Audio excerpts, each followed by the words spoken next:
বুঝছো? তাহলে 1900 সালের আগে যেই ফিজিক্স, এটাকে আমরা বলতেছি ক্লাসিক্যাল ফিজিক্স বা নিউটনিয়ান ফিজিক্স, আর 1900 সালের পরে যেটা সেটা হলো মডার্ন ফিজিক্স। তো এই যে ক্লাসিক্যাল ফিজিক্স বা নিউটনিয়ান ফিজিক্স যেটাকে বলতেছি আমরা, এইখানে তোমরা নিউটনীয় বলবিদ্যা পড়ছো না? নিউটনীয় বলবিদ্যা তো পড়ছো। নিউটনীয় বলবিদ্যায় গাড়ির বেগ বা যে কোনো বস্তুর বেগ কেমন ছিল? বেশি ছিল, খুব বেশি ছিল, না একটু কম ছিল? মোটামুটি কেমন ছিল? 10, 100, 500, 600 এরকম ছিল না? এইরকম কি দেখছো যে 2 × 10⁶ মিটার পার সেকেন্ড? নিউটনের বলবিদ্যায় কি এরকম কোনো ভেলোসিটি ছিল? কোনো বস্তুর ভেলোসিটি এমন ছিল না। তাহলে ক্লাসিক্যাল ফিজিক্স বা নিউটনিয়ান ফিজিক্সে বস্তুর ভর যেটা আছে সেটা মোটামুটি বেশি হয়, কিন্তু বেগটা হয় মোটামুটি কম। বুঝছো? তাহলে ভেলোসিটি কম, এটা মনে রাখলেই হবে।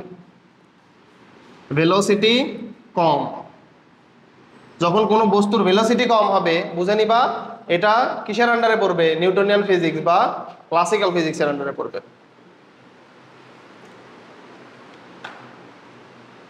আর ভেলোসিটি যদি হাই হয়, অর্থাৎ ধরো 5 × 10⁸, এটা তো সম্ভব না। ধরো 2.5 × 10⁸, অথবা হচ্ছে 2 × 10⁶, যেটা কিনা আলোর বেগের কাছাকাছি। আলোর বেগ কত? 3 × 10⁸ না? তো আলোর বেগের কাছাকাছি যদি এরকম হয়, তাহলে তখন যে পদার্থবিদ্যা খাটবে সেটাকে বলা হয় আধুনিক পদার্থবিদ্যা। তখন আর আমরা এই যে নিউটনের যে গতিসূত্র আছে এগুলো খাটাইতে পারবো না। যদি কোনো বস্তুর বেগ আলোর বেগের কাছাকাছি হয়ে যায়, তাহলে কিন্তু তখন আমরা নিউটনের কোনো সূত্রই খাটাইতে পারবো না। কারণ নিউটনের সূত্র হলো যেখানে অপেক্ষাকৃত কম বেগ, ভেলোসিটিটা কম, 10, 20, 100, এগুলোর ক্ষেত্রে আমরা ব্যবহার করতে পারবো, নতুবা ব্যবহার করা যাবে না। তখন আসবে আমাদের কি? Modern physics, velocity high, high velocity, high velocity, high velocity. লিখতে পারো আলোর বেগের কাছাকাছি। ভেলোসিটিটা কেমন হবে? আলোর বেগের কাছাকাছি।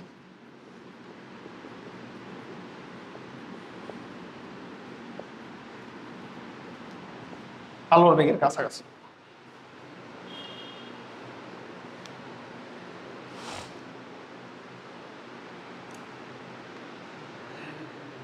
তোমাকে যে কোনো অঙ্ক দেখে প্রথমেই বুঝতে হবে যে এখানে মডার্ন ফিজিক্স খাটবে নাকি নিউটনিয়ান ফিজিক্স খাটবে।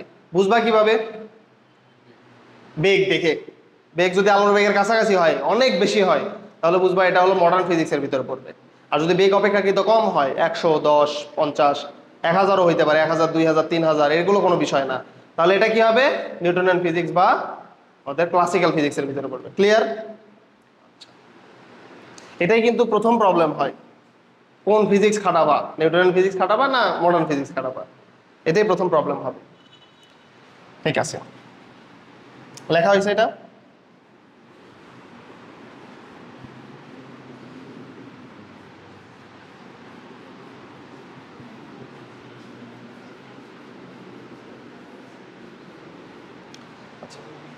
এরপরে লেখো প্রসঙ্গ কাঠামো বা রেফারেন্স ফ্রেম।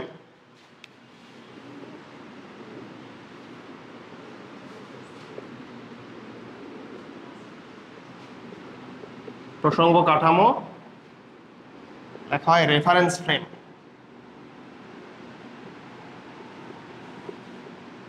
প্রসঙ্গ কাঠামো বা রেফারেন্স ফ্রেম। প্রসঙ্গ কাঠামো বা রেফারেন্স ফ্রেম এটাকে দুই ভাগে ভাগ করা যায়। দুই ভাগে ভাগ করা যায়। একটা হলো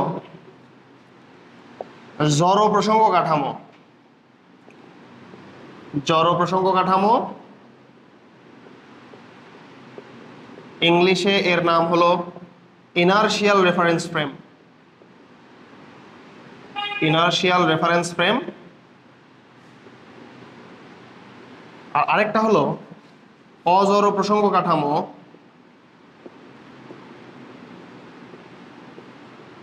অজড় প্রসঙ্গ কাঠামো বা ইংলিশে বলা হয় নন ইনারশিয়াল রেফারেন্স ফ্রেম। নন ইনারশিয়াল রেফারেন্স ফ্রেম।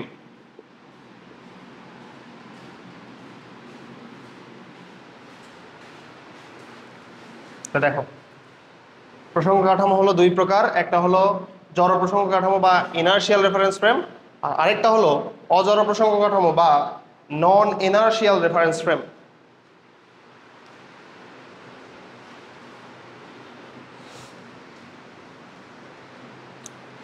এখন আসি প্রসঙ্গ কাঠামোটা কি জিনিস।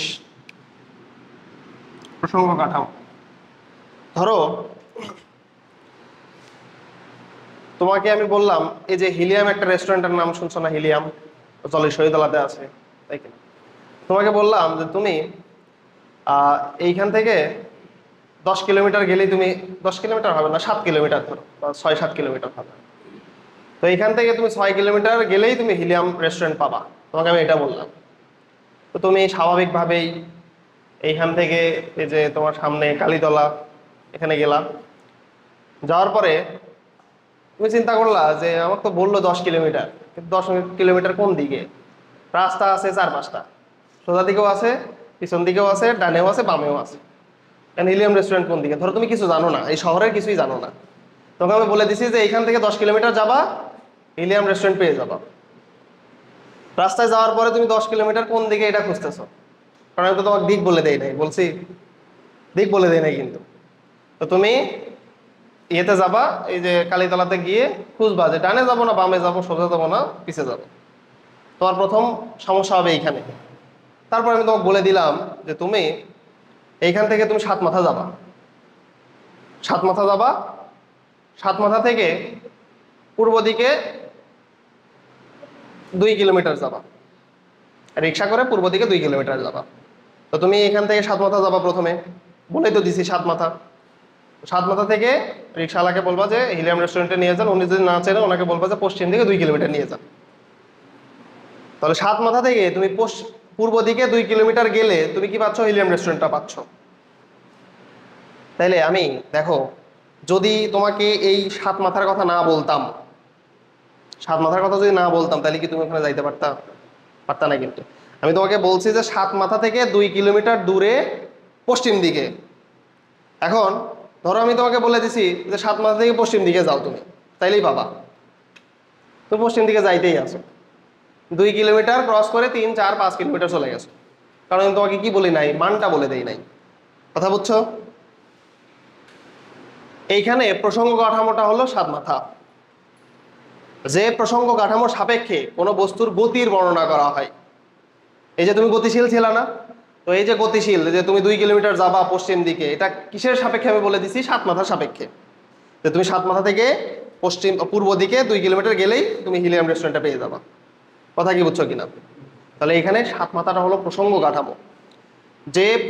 যে কাঠামোর সাপেক্ষে তুমি কি করবা, কোন একটা বস্তুর গতির ত্রিমাত্রিক অবস্থা বর্ণনা করা যায়, বস্তুর গতির ত্রিমাত্রিক অবস্থা বর্ণনা করা যায়, তাকে বলা হয় প্রসঙ্গ কাঠামো।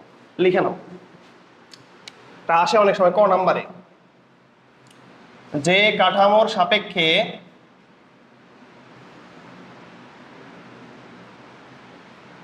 কোনো বস্তুর গতির ত্রিমাত্রিক অবস্থা বর্ণনা করা যায়।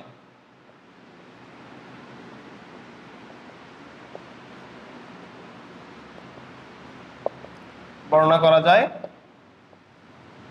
তাকে প্রসঙ্গ কাঠামো বলে।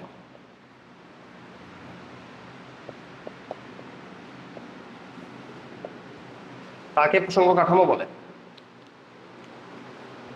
তাহলে দেখো, যে কাঠামোর সাপেক্ষে কোনো বস্তুর গতির ত্রিমাত্রিক অবস্থা বর্ণনা করতে পারতেছি, তাকে বলা হচ্ছে প্রসঙ্গ কাঠামো।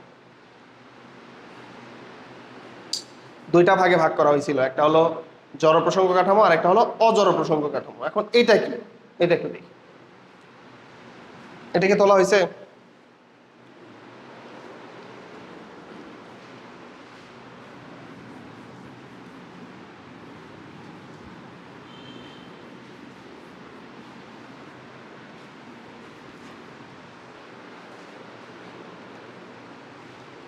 আসো জড় প্রসঙ্গ কাঠামো। জড় প্রসঙ্গ কাঠামো, জড় প্রসঙ্গ কাঠামো। এই জড় প্রসঙ্গ কাঠামো, এই দুইটা, এটার অপর নাম হলো নিউটনীয় বা গ্যালিলীয় প্রসঙ্গ কাঠামো, নিউটনীয় বা গ্যালিলীয় প্রসঙ্গ কাঠামো।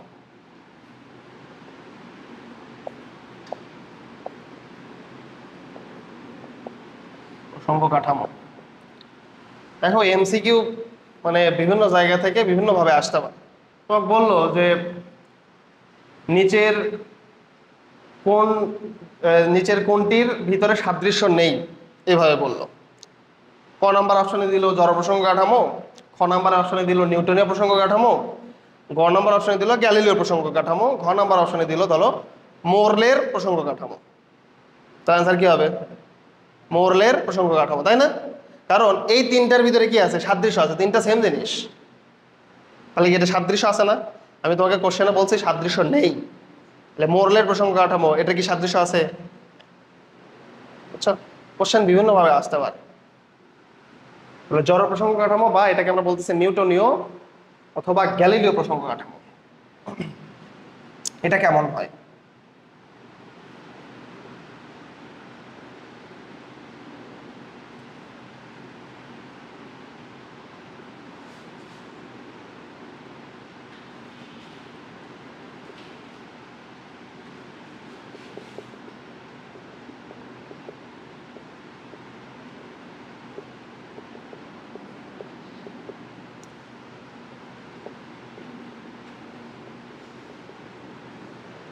একটা গাছ, তো এই গাছ থেকে, এই গাছ হলো প্রসঙ্গ কাঠামো, তো এইখান থেকে একটা ধরো সাপোজ জিপ গাড়ি ধরে নেই আমি,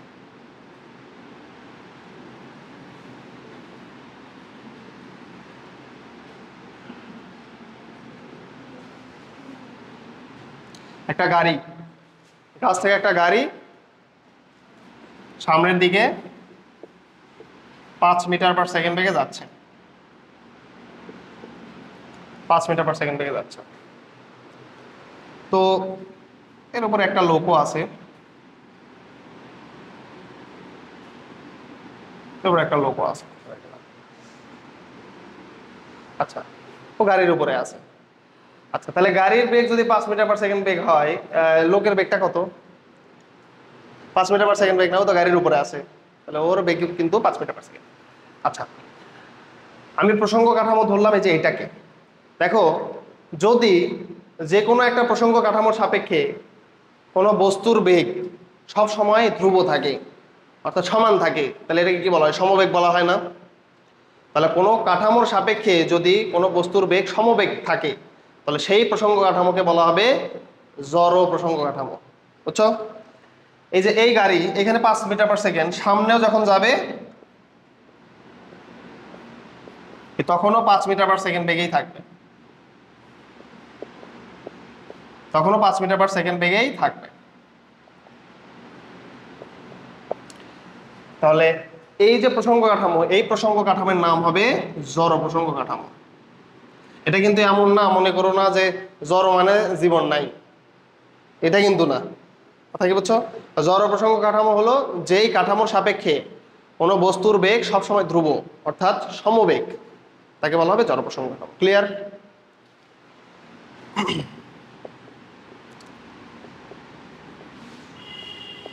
এইগুলো মোটামুটি ধরো মনে রাখার থেকে, এইভাবে সংজ্ঞা মনে রাখার থেকে চিত্রটা দিলে সবচেয়ে ভালো।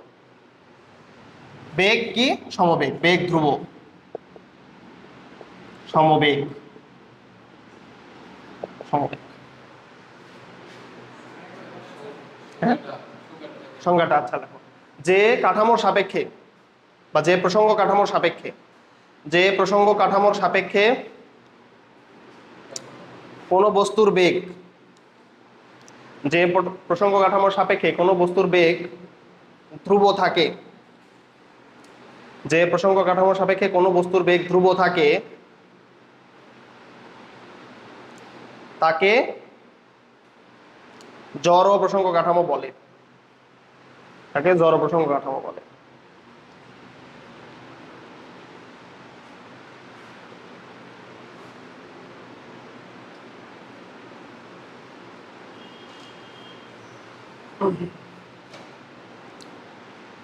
এটা ছিল জড় প্রসঙ্গ কাঠামো। এরপরে আসো জাস্ট অজড় প্রসঙ্গ কাঠামো। এটার নাম কিন্তু আর নিউটনীয় বা গ্যালিলিও না, এটা অজড়ই।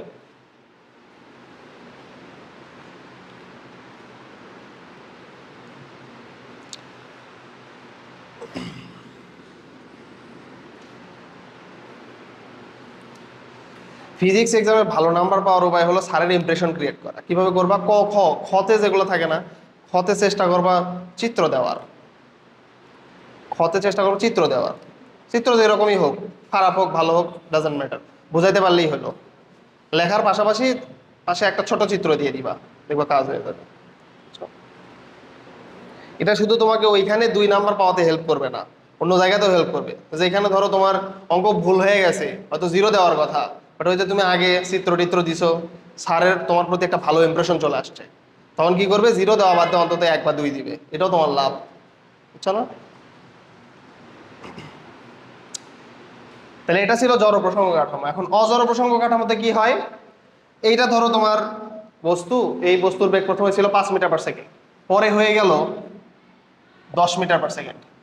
5 থেকে 10 হয়ে গেছে, তাহলে বস্তুর কি আছে দেখি? ত্বরণ আছে না মন্দন আছে বলো তো দেখি।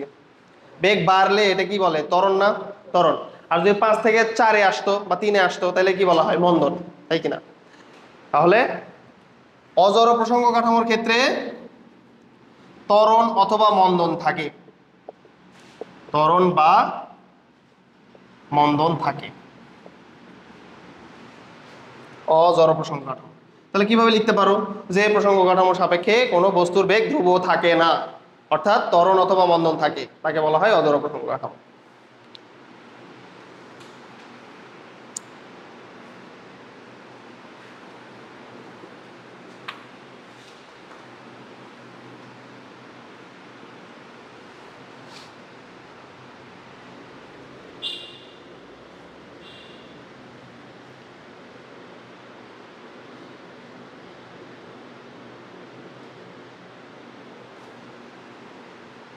যারা এই যে ইন্টারস্টেলার মুভি দেখো নাই, দেখতে পারো।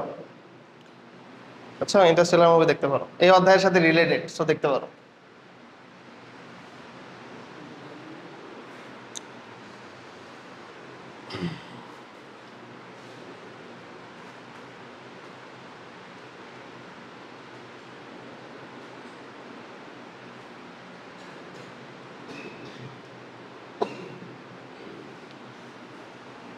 তুলছো এটা?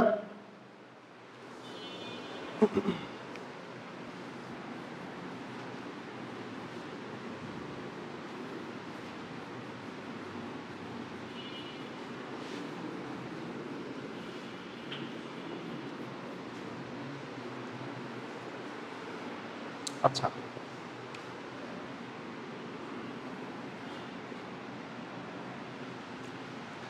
এরপর লেখো আপেক্ষিকতা বা রিলেটিভিটি।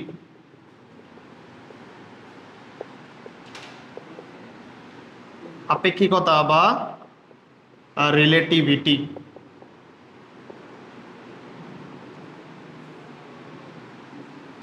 আপেক্ষিকতা বা রিলেটিভিটি।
দেখো এই যে এই গাড়ি এটা 20 মিটার পার সেকেন্ড বেগে অপোজিট ডিরেকশনে আসতেছে, এই গাড়িটা যাচ্ছে 10 মিটার পার সেকেন্ড বেগে সামনে। একটা গাড়ি 10 মিটার পার সেকেন্ড বেগে সামনে যাচ্ছে, আর 20 মিটার পার সেকেন্ড বেগে অপোজিট ডিরেকশন থেকে আরেকটা গাড়ি আসতেছে। তোমাকে যদি বলা হয় এই গাড়ির সাপেক্ষে এই গাড়ির বেগ কত হবে, কত হবে? তা তোমরা ইয়েতে পড়ছো, ভেক্টরে পড়ছো, আপেক্ষিক আপেক্ষিক বেগ কত হবে? ধরো এই গাড়ি সামনের দিকে যাচ্ছে আর এটা অপোজিট থেকে আসতেছে, তুমি এইখানে বসে আসো, তোমাকে বলা হলো তোমার সাপেক্ষে এই গাড়িটার বেগ কত হবে? আচ্ছা, এইখানে বসে আছে, এর ভিতরে বসে আছে, আর তোমার সাপেক্ষে এই গাড়িটার বেগ কত হবে? 30, 30 কে গিয়ে 10 কত কয়জন? এই গাড়িটার ভিতরে একজন লোক বসে আছে, ওর নিজের বেগ 10, সামনে থেকে একটা গাড়ি আসতেছে 20 মিটার পার সেকেন্ড বেগে। তো এর সাপেক্ষে এখানে ধরো এই যে লোকটা বসে আছে, এই লোকটা বসে আছে, লোকটা বসে আছে, এই লোকের সাপেক্ষে সামনের গাড়ির বেগ কত হবে? 30, সবাই 30, 10 কয়জন? 10, তুমি 10। আচ্ছা, এখন আসো এই পুরা চিন্তাই বাদ দাও। ধরো তুমি একটা বাসে যাচ্ছ, অপোজিট ডিরেকশন থেকে আরেকটা বাস আসতেছে, তোমার কি মনে হয় বাসের বেগটা, সামনে যে বাসটা আসতেছে তোমার কি মনে হয় ওই বাসটার বেগ বেশি না কম? এটা কোনটা মনে হয় সেটা বলো। তুমি যাচ্ছ একটা বাসে, অপোজিট ডিরেকশন থেকে আরেকটা বাস আসতেছে, তো তো বেগটা কি বেশি মনে হয় না কম মনে হয়? বেশি মনে হয় না? কথা কি ক্লিয়ার? বেশি মনে হয়।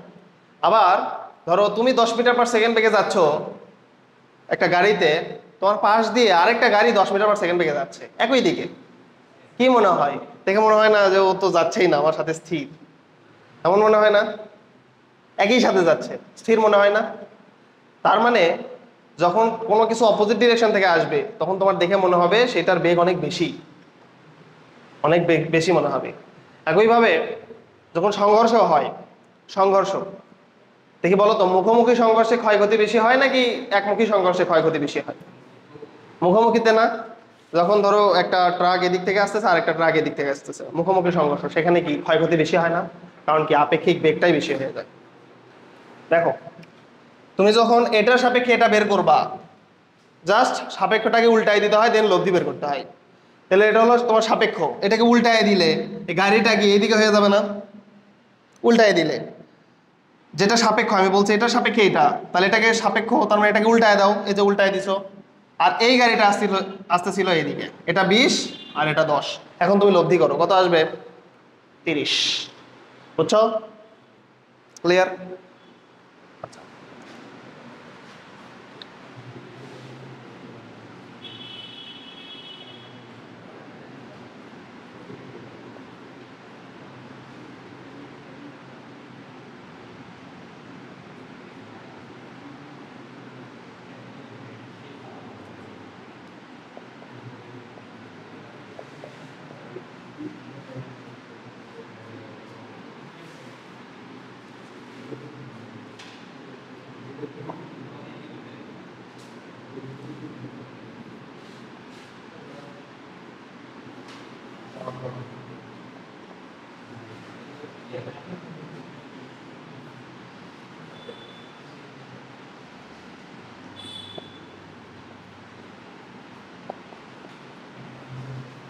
দেখো এই দুইটা গাড়ি, তো তুমি সাপোজ এর ভিতরে বসে আছো, এটা কিন্তু একই দিকে যাচ্ছে, একই রাস্তায়, ও যাচ্ছে 100 মিটার পার সেকেন্ড বেগে আর এ যাচ্ছে 50 মিটার পার সেকেন্ড বেগে, তুমি এই গাড়ির ভিতরে বসে আছো, তোমার সাপেক্ষে এর বেগ কত মনে হবে দেখি বলো তো? 50 মনে হবে, সেটা কোন দিকে দেখি বলো তো? তোমার সাপেক্ষে এটার বেগ কত মনে হবে এবং কোন দিকে? পিছনের দিকে। দেখো অন্য কিছু না, জাস্ট কি করবা, যেটার সাপেক্ষ তোমার সাপেক্ষে, তার মানে এটার সাপেক্ষে কি করবা, উল্টায় দিবা। তাহলে উল্টায় দিলে এইদিকে আসে 100, আর এদিকে কত ছিল, 50 না? উল্টায় দিয়ে লব্ধি করবা, এদিকে ছিল 100, এদিকে ছিল 50, উল্টায় দিয়ে লব্ধি করো, 100 আর 50 লব্ধি কত হবে? 50 না? কোন দিকে সেটা? এইদিকে, কারণ লব্ধি হবে 50 এইদিকে। তোমার কাছে মনে হবে যে এই গাড়িটা 50 মিটার পার সেকেন্ড বেগে পিছনের দিকে চলে যাচ্ছে। কথা কি বলছো? তাহলে রিলেটিভিটি কি, এটা কি বুঝছো কিনা? রিলেটিভিটি হলো তোমার আপেক্ষিকভাবে মনে হওয়া। আসলেও কিন্তু এর বেগ কিন্তু 50 মিটার পার সেকেন্ড বেগে পিছনের দিকে না। আবার এখানে এর বেগ কি 30, এর বেগ তো 30 না, বাট আপেক্ষিকভাবে সেটা তোমার মনে হয়েছে। ক্লিয়ার? এর বেগ কিন্তু কখনোই 30 না, এর বেগ হলো 20 মিটার পার সেকেন্ড, এর প্রকৃত বেগ। বাট তোমার এই গাড়ির ভিতরে থেকে তোমার মনে হয়েছে যে না, এর বেগ 30 মিটার পার সেকেন্ড। এটা হলো আপেক্ষিক বিষয়, এটা তোমার মনে হয়েছে, বাট আসলেও কিন্তু না। যেমন ধরো তুমি ট্রেনের ভিতরে আসো, ট্রেনের ভিতরে আসো, তো ট্রেনটা গতিশীল, তুমি আশেপাশের এই যে গাছপালাকে কি দেখো, যে মনে হয় যে দৌড়ায় দৌড়ায় চলে যাচ্ছে গাছপালাগুলা, এরকম মনে হয় না? আসলে গাছপালা দৌড়াচ্ছে না, তুমি দৌড়াচ্ছ। ট্রেনটা দৌড়াচ্ছে মানে তুমি দৌড়াচ্ছ, গাছপালা কিন্তু নিজের জায়গায় স্থির আছে। তো পৃথিবীতে সবাই নিজের অবস্থানটাকে স্থির ধরে, নিজের কাছে নিজেকে সে স্থির মনে করে। এখন ধরো এই যে ট্রেনের ভিতরে যে লোকটা ছিল, সেই লোকটা নিজেকে মনে করতেছে স্থির, ও কিন্তু গতিশীল। কথা কি বুঝছো কিনা? ট্রেনটা কি গতিশীল না? তাহলে ও গতিশীল, বাট ও নিজেকে নিজের জায়গায় স্থির মনে করবে, আর বাকি সবগুলাকে ও গতিশীল মনে করবে। কথা কি বুঝছো? ও যাচ্ছে নিজের একটা গতি নিয়ে তোমার সামনের দিকে যাচ্ছে, বাট ও নিজেকে স্থির মনে করবে, বরঞ্চ মনে করবে গাছপালাগুলাই গতিশীল। কথা ক্লিয়ার? এই হলো বিষয়।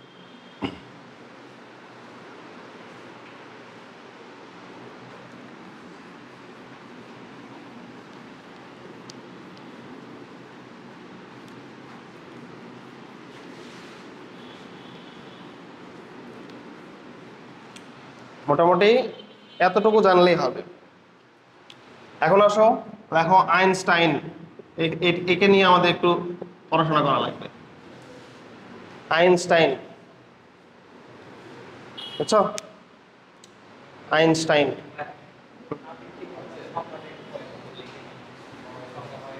আপেক্ষিকতা, এটা তো তোমাদের আছে হচ্ছে তোমার ভেক্টরে, এখান থেকে কখনোই আপেক্ষিকতা সংজ্ঞা দিবে না। ঠিক বুঝছো? আপেক্ষিকতা এইভাবে বলতে পারো যে কোনো একটা বস্তুর সাপেক্ষে অন্য বস্তুর আপেক্ষিক অবস্থান বা আপেক্ষিক গতি, যে তোমার হচ্ছে যে ইয়ের সাহায্যে, তোমার ধরো যে কাঠামোর সাহায্যে ব্যাখ্যা করা যায় বা যে সংজ্ঞায়ের সাহায্যে সংজ্ঞায়িত করা যায়, তাকে কি বলা হচ্ছে? আপেক্ষিকতা। বুঝছো? এই হলো বিষয়। এটা কি পুরাটাই আপেক্ষিক, কোনো একটা বস্তুর সাপেক্ষে অন্য একটা বস্তুর আপেক্ষিক অবস্থান যার মাধ্যমে ব্যাখ্যা করা যায়, তাকে কি বলা হয়? আপেক্ষিকতা। বুঝছো? এটা লিখে নিতে পারো, না চাইলে দরকার নাই। দেখো আইনস্টাইন, আইনস্টাইন 1905 সালে, কত সালে? 1905 সালে আইনস্টাইনের দুইটা সূত্র আসে। একটা হলো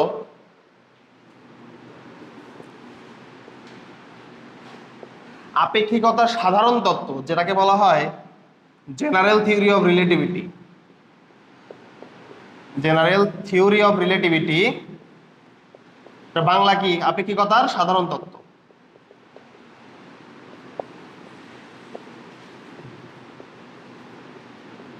এই দেখো নামের ভিতরে আপেক্ষিকতা আছে দেখেই আমি প্রথমে আপেক্ষিকতা বুঝাই দিলাম। আপেক্ষিকতার সাধারণ তত্ত্ব হালকাভাবে বুঝাই দিলাম, কারণ এখানে তো আর ভেক্টরের মতো আপেক্ষিক বেগ, বৃষ্টি, ছাতা এগুলো কিছু নাই, সাধারণ তত্ত্ব। আর আরেকটা হলো special theory of relativity. Special theory of relativity, এটাকে বলা হয় আপেক্ষিকতার বিশেষ তত্ত্ব।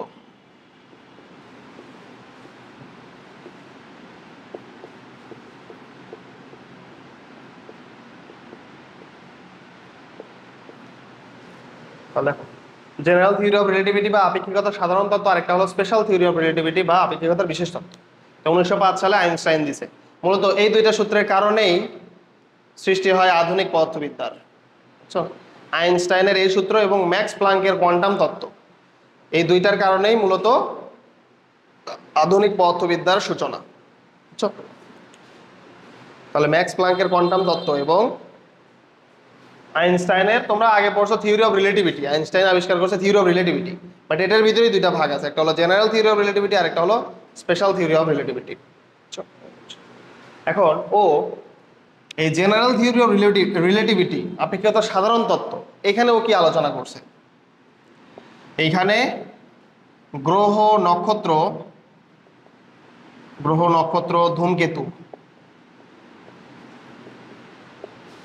ধূমকেতুর গতি, গ্রহ নক্ষত্র ধূমকেতুর গতি, তারপরে হলো মহাকর্ষ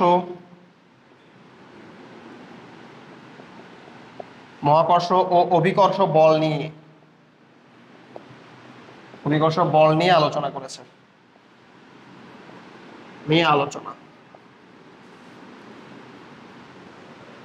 গ্রহ নক্ষত্র ধূমকেতুর গতি, মহাকর্ষ ও অভিকর্ষ বল নিয়ে আলোচনা করা হয়, যেখানে সেটাকে বলা হয় আপেক্ষিকতার সাধারণ তত্ত্ব, জেনারেল থিওরি অফ রিলেটিভিটি।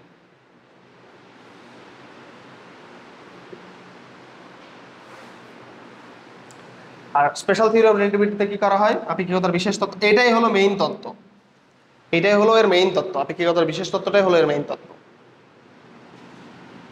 ও আপেক্ষিকতার বিশেষ তত্ত্বে দুইটা সূত্র দিছে। একটা সূত্র হলো সকল জড় প্রসঙ্গ কাঠামোতে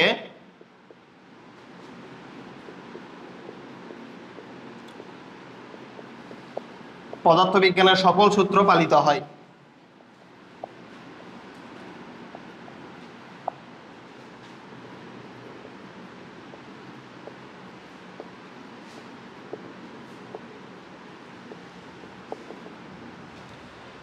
সকল জড় প্রসঙ্গ কাঠামোতে পদার্থবিজ্ঞানের সকল সূত্র পালিত হয়।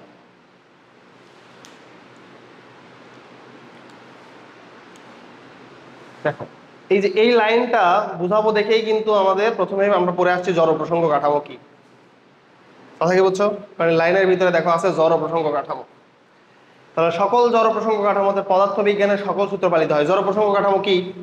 যে এই কাঠামোর সাপেক্ষে কোনো বস্তুর বেগ কি সমান, সবসময় সমান। যেমন ধরো 5 মিটার পার সেকেন্ড থাকলে ও সবসময় 5 মিটার পার সেকেন্ড থাকবে। তো এই ধরনের কাঠামোতে তুমি পদার্থবিজ্ঞানের সকল সূত্রই খাটাইতে পারবা। যেমন নিউটনের গতিসূত্র সবগুলোই তুমি এই ধরনের কাঠামোতে খাটাইতে পারবা, কথা কি বুঝছো? যদি এরকম না হয়, অর্থাৎ যদি বস্তুটা ত্বরণ বা মন্দন থাকে, তখন তুমি পদার্থবিজ্ঞানের সকল সূত্র খাটাইতে পারবা না, কথা কি বুঝছো? এটা ও প্রথমে বলছে। 2 নম্বরে বলছে সকল কাঠামো বলতে কি বোঝানো হয়? জড় অজড় দুইটাই। সকল কাঠামোতে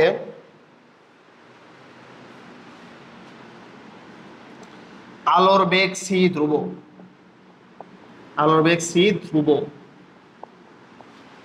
সকল কাঠামোতে আলোর বেগ c ধ্রুব।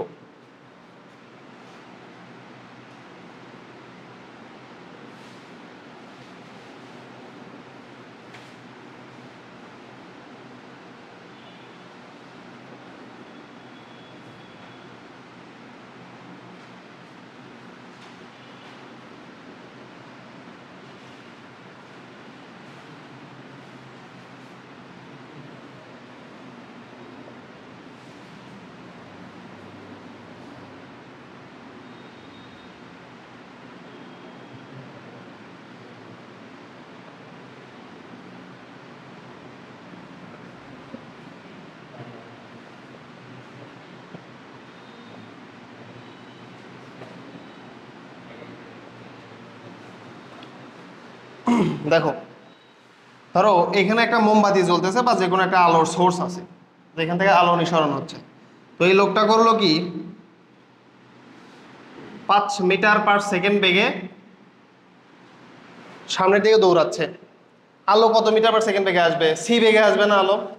c বেগে আলো এর দিকে আসবে। তো তোমাকে যদি বলা হয় এই লোকের সাপেক্ষে আলোর বেগটা কত হবে, তাহলে কত হবে বলো? এই লোকের সাপেক্ষে আলোর বেগটা কত হবে? বলো বলো। এই লোকের সাপেক্ষে আলোর বেগ c হবে। এইটাই সবাই ভুল করবে এবং এটা আসার সম্ভাবনা এক্সামে অনেক বেশি। বলবে কি যে কোনো একটা আলোকগুচ্ছ থেকে আলো c বেগে আসতেছে, তো একজন লোক সেই আলোকগুচ্ছের দিকে 10 মিটার পার সেকেন্ড বেগে এগিয়ে যাচ্ছে, তাহলে সেই লোকের সাপেক্ষে আলোর বেগ কত হবে? c + 10। দেখো যারা জানে না এই বিষয়টা, ওরা কি করবে, বলবে যে এটা তো আপেক্ষিক বেগ, অপোজিট ডিরেকশনে, তাহলে যোগ করে দাও c + 5। অপশনে কিন্তু প্রথমেই এটা থাকবে। প্রথম অপশনে এটা থাকবে ভুল করানোর জন্য। তাহলে c+5 কিন্তু হবে না। ও যত বেগেই যাক, ও যদি 10,000 কিলোমিটার বেগেও যায়, তাও ওই আলোর বেগ যেটা আছে সেটাকে ও সি দেখবে। কথা কি বুঝছো? এটাই ও বলে দিছে, আইনস্টাইন বলে দিছে সকল কাঠামোতে আলোর বেগ সি ধ্রুব। অর্থাৎ তুমি যেভাবেই যাও, যেখানেই থাকো, যেভাবেই যাও, সব সময় আলোর বেগ সি ধ্রুব। কথা বুঝছো?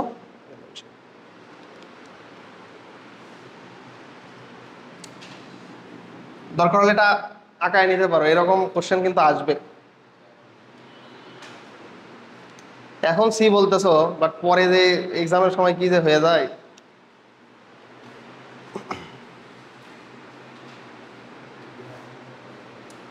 তাহলে যে কোনো মাধ্যমের সাপেক্ষে যদি বলা হয় আলোর বেগ কত, কখনোই c+10 c-5 এগুলো কিছুই হবে না, সবসময় সি।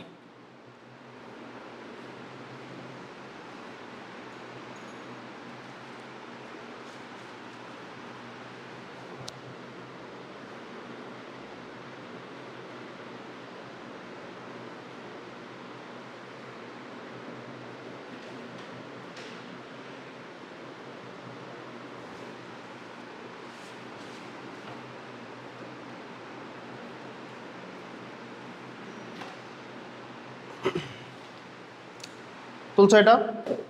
এখন এই যে সকল কাঠামোতে আলোর বেগ সি ধ্রুব, এটা প্রমাণ করছে একজন। এটা প্রথমে প্রমাণিত ছিল না, এটা জাস্ট আইনস্টাইন প্রথমে বলে দিছে। এখন পরে গিয়ে এটা প্রমাণ হয় যে আসলেই সকল মাধ্যমে বা সকল প্রসঙ্গ কাঠামোতে আলোর বেগ সি। আইনস্টাইন এটা তার ধারণার উপরে বলছিল, বুঝছো, কিন্তু এটা পরে প্রমাণ হয় যে আসলেই ওর কথা ঠিক আছে। বুঝছো? এখন যখন একটা বিজ্ঞানী একটা কথা বলে, তখন কিন্তু অন্য বিজ্ঞানীরা কি করে, জাস্ট খালি ওইটা ভুল প্রমাণ করার জন্য মনে করে লেগে যায়। কথা কি বুঝছো কিনা? ভুল প্রমাণ করার জন্য লেগে যায়। এখন যদি সাপোজ শেষ পর্যন্ত কনক্লুশনে এসে যদি দেখে যে না ঠিক, তাহলে সেটাও বলে দেয় যে না ঠিকই আছে। আচ্ছা, এই হলো বিষয়। তো সকল কাঠামোতে আলোর বেগ সি ধ্রুব, এটা প্রমাণ করে হলো বিজ্ঞানী মাইকেলসন মোরলে। মাইকেলসন মোরলে, মাইকেলসন মোরলে বা মাইকেলসন মোরল এটাও বলা হয়, মাইকেলসন মোরলে বা মোরল, মাইকেলসন মোরলে।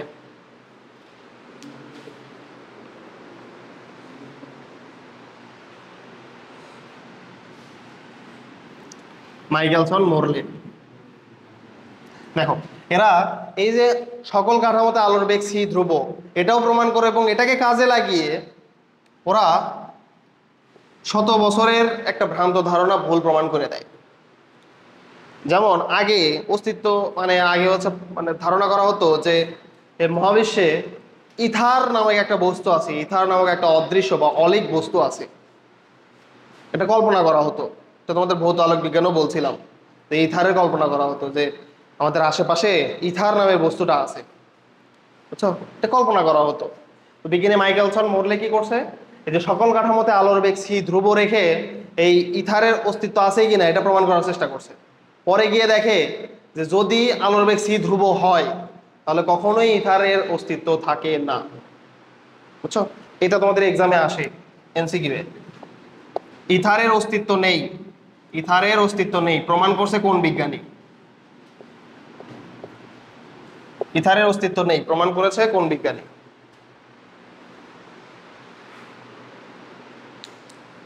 মাইকেলসন মোরলি কি করছে? ইথারের অস্তিত্ব নেই এটা প্রমাণ করছে।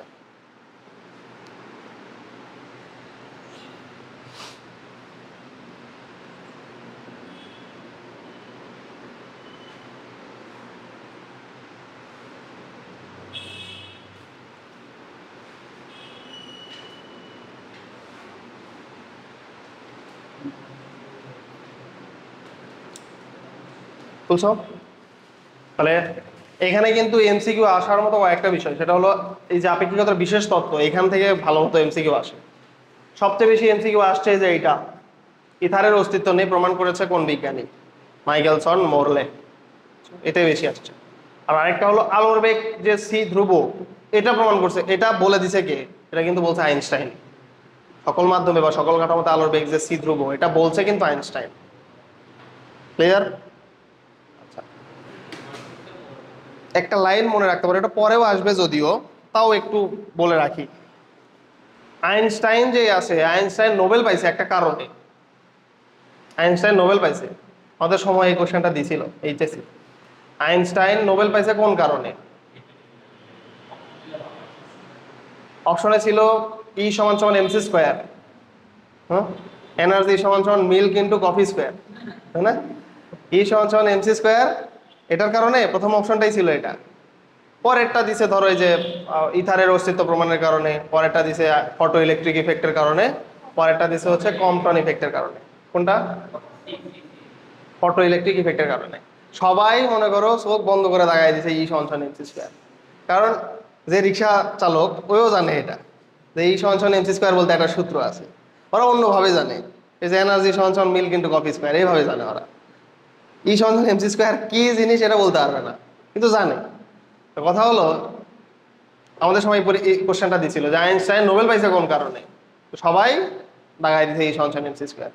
এটা খুব সুন্দরভাবে লেখা আছে, এটা ফটো ইলেকট্রিক ইফেক্টের কারণে ও নোবেল পায়, ই সমান সমান এমসি স্কোয়ারের কারণে কিন্তু ও নোবেল পায়নি।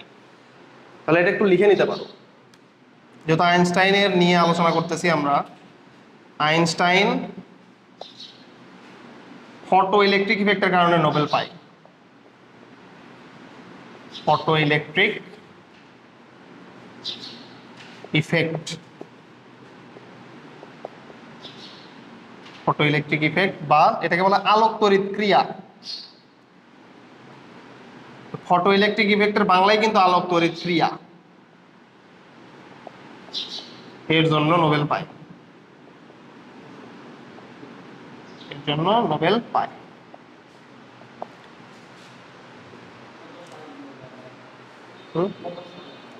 কত সালে এটা বইয়েও দেওয়া নাই, কত সালে এটা দেখে নিও একটু, 1932 সেই টাইপের হয়তো হবে। সাল এগুলো আসে না, বুঝছো? সাল, সাল তোমার ধরো এটা মেডিকেলেও আসে না, সাল গুরুত্বপূর্ণ না, সাল খুব একটা আসে না। সাল যদি কেউ মুখস্থ করতে চায় ওর জীবন শেষ হয়ে যাবে। কত সাল আছে তুমি জানো?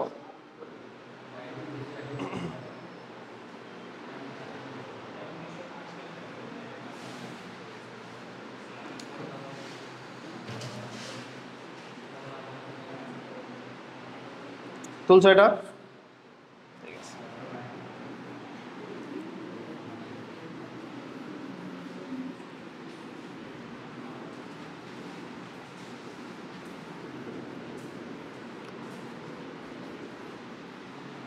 হয়নি তো না?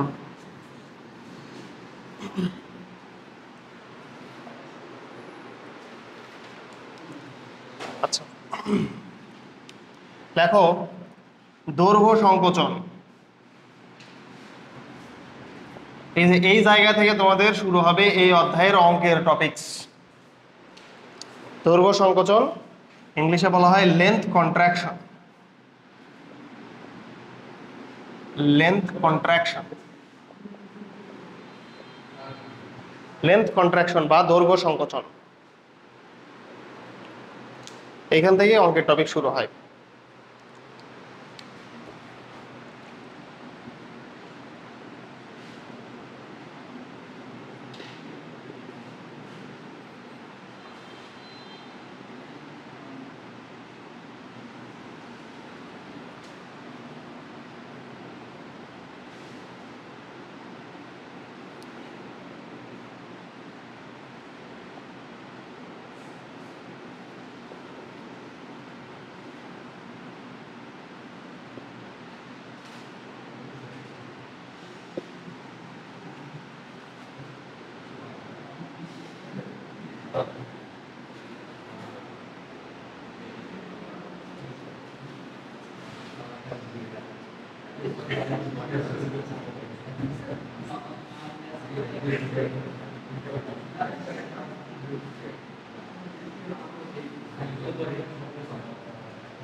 দেখো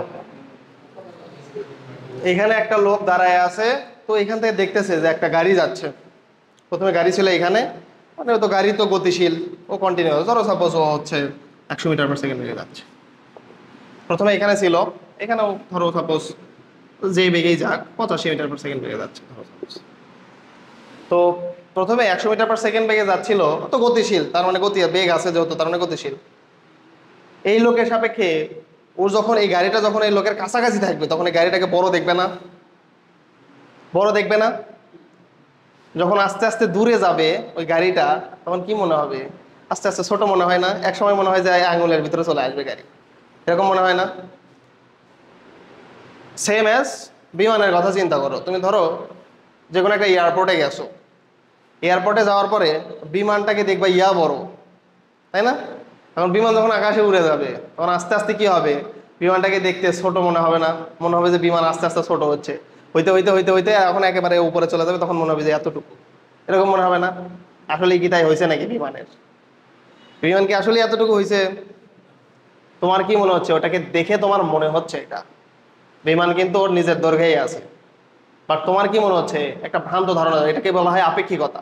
সবকিছু আপেক্ষিক বলছিলাম না? আপেক্ষিকভাবে তোমার দেখে মনে হচ্ছে যে এই বিমানের দৈর্ঘ্য কি হয়ে গেছে? ছোট হয়ে গেছে। এটাকেই বলা হয় লেন্থ কন্ট্রাকশন, দৈর্ঘ্য সংকোচন। বিমানের দৈর্ঘ্য যেটা, তুমি সেটা না দেখে তুমি কি দেখছো? ওটাকে ছোট দেখছো না? এটাই হলো দৈর্ঘ্য সংকোচন বা লেন্থ কন্ট্রাকশন। তাহলে এইখানে তোমার আলাদা কিছু করতে হবে না, একটা সূত্র মনে রাখতে হবে। এই সূত্রটা একটু মনে রাখবা, এল সমান সমান L naught root over 1 minus B square by C square. Length কন্ট্রাকশনের সূত্র হলো এটা, এটা মনে রাখবা। এখানে কি কি এল বলতে কি? এই এল বলতে হলো গতিশীল অবস্থায়, গতিশীল অবস্থায় বস্তুর দৈর্ঘ্য।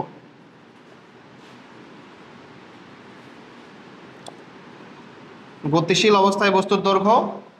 এল নট, নট মানে হলো প্রকৃত মান, স্থির অবস্থা, এটাকে বলা হয় নিশ্চল দৈর্ঘ্য, বস্তুর নিশ্চল দৈর্ঘ্য, বস্তুর নিশ্চল দৈর্ঘ্য, বা এটাকে বলা হয় প্রকৃত দৈর্ঘ্য।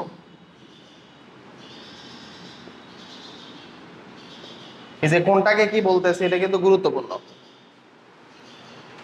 বি হলো বস্তুর বেগ,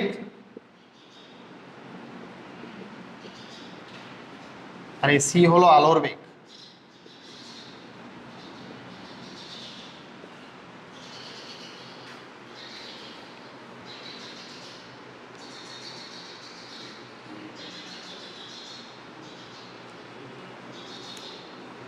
এল দেখো, এটা হলো গতিশীল অবস্থায় বস্তুর দৈর্ঘ্য, অর্থাৎ এই যে তুমি ছোট দেখতেছো না, এটা কি গতিশীল ছিল? এই যে ছোট দেখলা, এটাই হলো তোমার এর দৈর্ঘ্য।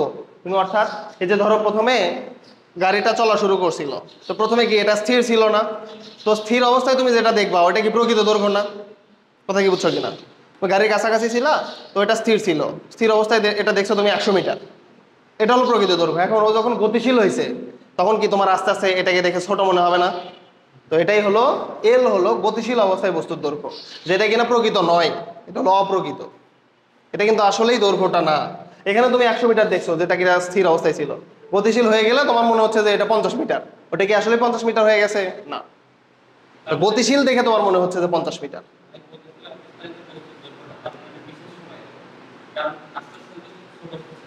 হ্যাঁ, তো বলে দেওয়া থাকবে, সমস্যা নেই। এল হলো গতিশীল অবস্থায় বস্তুর দৈর্ঘ্য, এল নট হলো স্থির অবস্থায় বা নিশ্চল দৈর্ঘ্য। নিশ্চল মানে কি? যখন চলতেছে না, স্থির অবস্থায় বস্তুর দৈর্ঘ্য, অথবা এটাকে বলা হয় প্রকৃত দৈর্ঘ্য। ভি হলো বস্তুর বেগ, কত বেগে যাচ্ছে। সি হলো আলোর বেগ। এখন এই যে আমরা 100 মিটার পার সেকেন্ড লিখলাম, এটা কিন্তু বোঝানোর জন্য। এই বেগটা অর্থাৎ বস্তুর বেগ হবে আলোর বেগের কাছাকাছি। কথা কি বুঝছো? আলোর বেগের কাছাকাছি বেগ। ওই যে তোমাদের বলছিলাম প্রথমেই যে আধুনিক পদার্থবিদ্যাতে ভেলোসিটি কিন্তু কি হয়? আলোর বেগের কাছাকাছি বেগ হয়। কথা বুঝছো? আরেকটা লাইন মনে রাখবে, একটা লাইন মনে রাখবা, সেটা হলো যেই বরাবর বস্তুর বেগ সেই বরাবর দৈর্ঘ্য সংকোচন। এই লাইনটা মনে রাখবা, যে বরাবর বস্তুর বেগ সেই বরাবর বস্তুর দৈর্ঘ্য সংকোচন, সেই বরাবর বস্তুর দৈর্ঘ্য সংকোচন। যেই বরাবর বস্তুর বেগ সেই বরাবর বস্তুর দৈর্ঘ্য সংকোচন।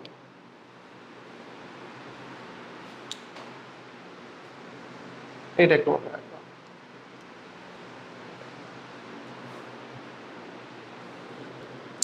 যে বরাবর বস্তুর বেগ সেই বরাবর বস্তুর দৈর্ঘ্য সংকোচন।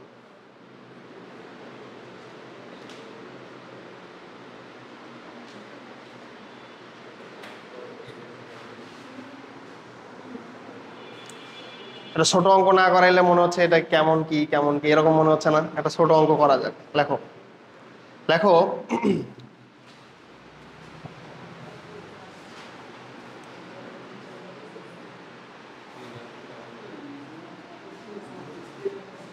লেখো একটি লোকের সাপেক্ষে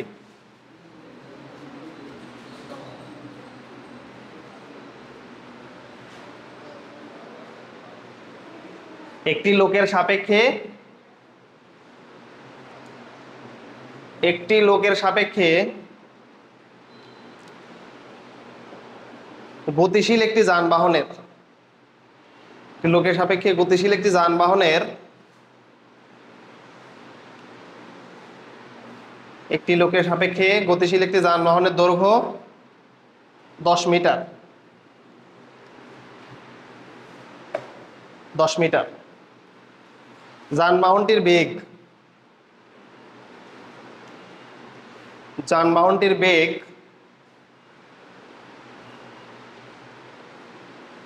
1.5 into 10 to the power 8 1.5 into 10 to the power 8 metre per second. যানবাহনটির বেগ 1.5 into 10 to the power 8 metre per second. যানবাহনটির প্রকৃত দৈর্ঘ্য কত? যানবাহনটির প্রকৃত দৈর্ঘ্য কত?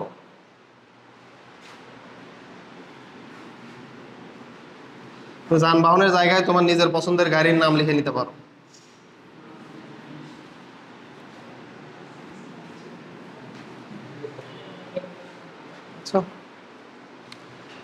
তাহলে সূত্র কি আমাদের? L সমান L not root over 1 minus V square by C square. আমাকে বলো তো এখানে এল এর মান দেওয়া আছে না এল নটের মান দেওয়া আছে? এটাকে বলো, এটা বলো। কোশ্চেন দেখে এটাই বুঝতে হবে, এটাই, আর কিছু না। এটা গ নাম্বারে থাকে এই টাইপের অঙ্ক, জাস্ট এটাই বুঝতে হয়, অন্য কিছু না। তোমাকে বলা আছে একটা লোকের সাপেক্ষে গতিশীল, তাই এটা কি গতিশীল অবস্থায় বস্তুর দৈর্ঘ্য না? সেটা কি এল। এল এর মানটা দেওয়া আছে, সেটা কত? 10 মিটার। ভি এর মান দেওয়া আছে 1.5 into 10 to the power 8 metre per second. তোমাকে বের করতে হবে এল নট এর মান।